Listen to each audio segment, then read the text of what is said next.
to or partially read and talk about two books that are kind of different, but they're both about Christmas. The first one we're going to talk about is One Christmas Wish. This is a book that I just got into the library. I haven't put it up on the shelves yet, but I wanted to do this book talk with you guys before I put it on the shelves. So remember, as we have been talking in the library about how to choose a just right book, right? We look at the cover, and I see that the title is written in cursive in nice, pretty gold letters.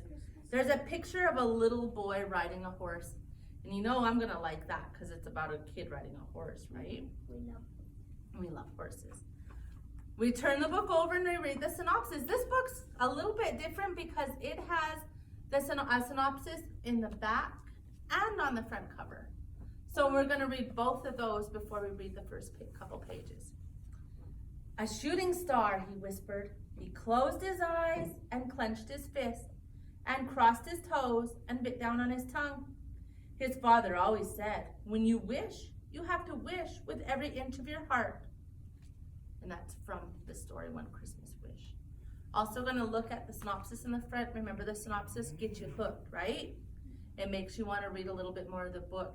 And that's what we're going to do today. I'm going to get you hooked. I'm not going to tell you the whole story. I'm just going to read you a few pages so that you want to read more. A young boy's Christmas Eve wish on a shooting star leads to an adventure with an ever-hungry rocking horse, means he's always hungry. An angel whose rings are molting means the feathers are falling off. A robin who has forgotten how to sing. And a rusting tin soldier in Kathleen Rundle's classic Christmas story with Emily Sutton's gorgeous paintings. So in both books that I'm going to read you today, there's going to be some really pretty artwork. We talked about in the book with no pictures. Some books we can imagine, and some books have such awesome artwork that we don't have to imagine. So this is a book about a little boy whose parents are always so busy that they can't take care of him at Christmas, that he has a babysitter. He has to put the Christmas tree together by himself. It's kind of sad, but some people have Christmases like that. Not everybody has a perfect Christmas. Sometimes Christmas is hard on people. So this is a story about how a little boy makes his Christmas a little bit better and teaches his parents a better way to look at Christmas. I'll read a few pages and then we'll move on to the next story, Kate. Katherine Rundell is the author. Emily Sutton is the illustrator. It was Christmas Eve and Theodore was fighting a cardboard box. The box was winning. Someone had been very enthusiastic with their use of packing tape. Someone had thought that it was important that the box stayed safe. The tissue paper was as old as the decoration themselves. It smelled of spices and old perfume. Most of the decorations were baubles. Baubles are like those big glass balls. And most of the baubles had been cracked in half.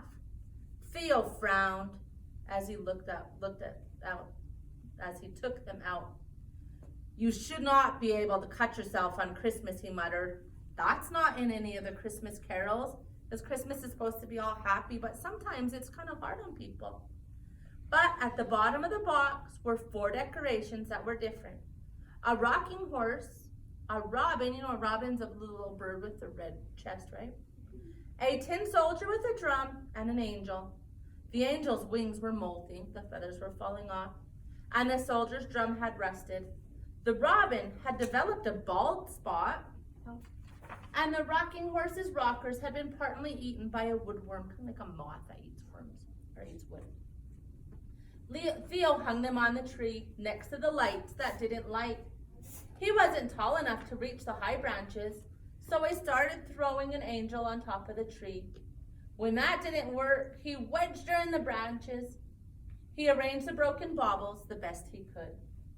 Theo found an old box of decorations on top of a cupboard.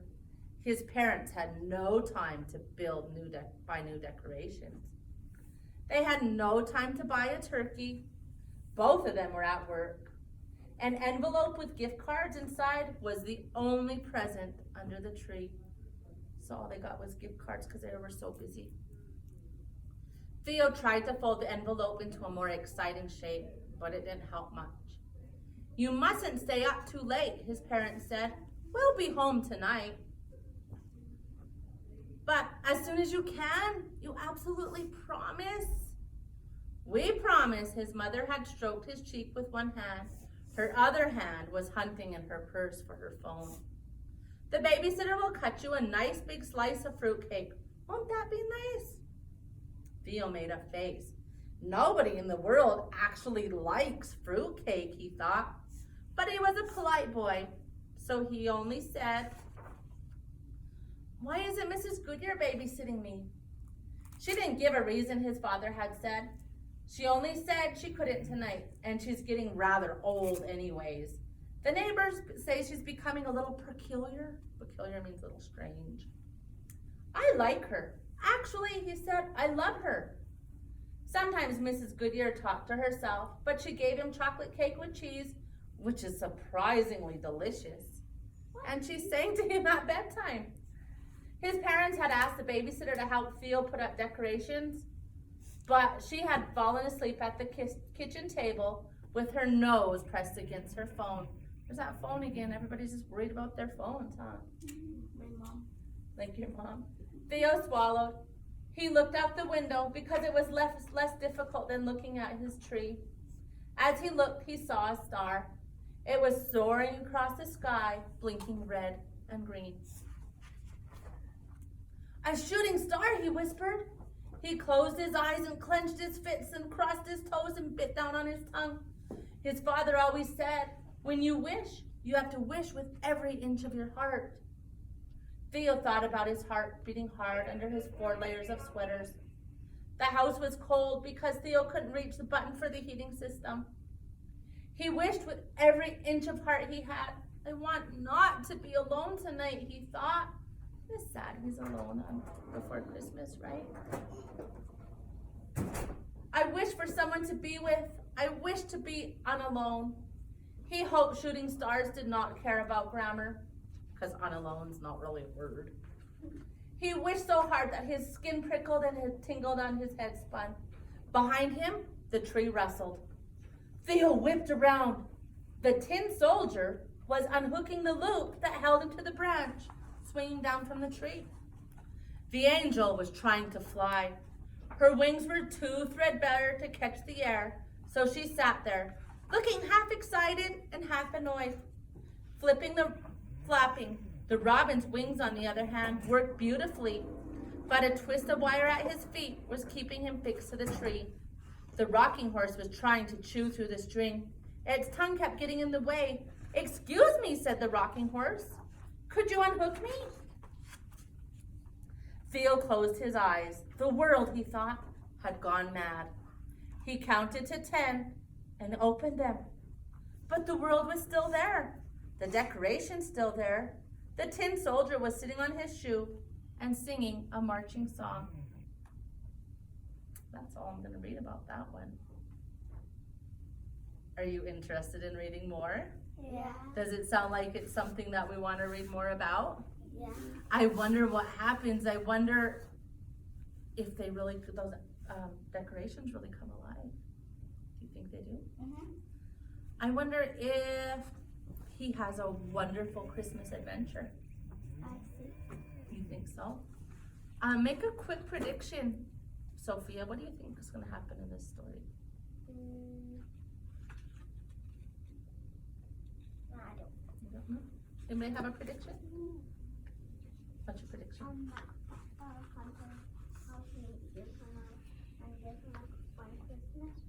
Okay, what's yours, Peyton? That his wish is gonna come true. Then he's gonna the mom and the dad is gonna stay That's a And really mine- good prediction. and buy him gifts like he never had. I like that prediction. Thank you so much. The next book we're going to read is my favorite book. from my childhood. Jolly old Santa Claus. So I had this book not this exact book, but a book like this, the same title, when I was a little kid. And I'm kind of a nerd and I really love Christmas. And so I read it all the time, even in the middle of July. Because this book has the best pictures ever. I love the pictures in this book. So we talked about, it does look real, doesn't it? We talked about the book with no pictures where you have to imagine everything, right? This book, it leaves nothing to the imagination. The pictures cover the whole page and there's details in every single little corner. So we see Santa's elves decorating the tree, and if we look really closely, we see that every little elf is doing something crazy. This elf's falling down. They're using a ladder. There's an elf down here trying to pick up a ornament, and it's too heavy for him. It's December 24th, so that's Christmas Eve. So as we read this book, we're going to really look at the pictures, okay? I'm not going to read the whole thing again because I want you to read the book on your own, okay? Ho, ho, ho, chuckled jolly old Santa Claus as he stroked his long white beard and laughed. Mrs. Santa Claus and all the little elves came over to see what Santa was laughing about. What is so funny, they asked. Is that how Santa laughs? Ho, ho, ho, yeah. This is a letter from a little boy, said jolly old Santa Claus. Can you guess what he wants to know? The elves all tried to guess. Will he get a train for Christmas? Will we find his new house? No, chuckled jolly old Santa Claus. This little boy wants to know if we are busy at the North Pole. Are we busy? Shouted the elves. We most certainly are. The North Pole is the busiest place in the world just before Christmas. Come with me and we'll visit the North Pole. Then you can see for yourself what is happening here. So here's another one of those awesome pictures. There's so much going on. Everywhere you look on the page is something different that you can see. The elves look like Santa the Grandpa. They do, don't they? Let's first stop at the cookie kitchen. That'd be my favorite place. Look at the elves scurrying about with smudges of flour on their aprons. How hard they are working. Oops, Grandpa Elf fell. The big sack of flour is too heavy and he was walking backwards in the kitchen. There's Jingle sitting on top of the oven, telling the other elves how to place the trays of cookies so they won't burn. Aren't you glad when Christmas comes and you can eat cookies? But we must hurry on. There is so much to see. It's kind of cool pictures. It must be Mrs. Claus making the cookies. Here's the candy kitchen. Santa and the elves are making candy canes, lollipops, peppermint drops, and cotton candy. Look at the elves pouring milk into the pot for fudge. Ooh, fudge is my favorite. Uh-oh, one little elf has tripped over Santa's cat, Lady Whiskers, and spilled the frosted brownies. Santa and the elves are making a lot of candy to fill the stockings of good little boys and girls. Now let's go to the toy shop, where wonderful toys are made. And all those amazing candies are making. Yummy.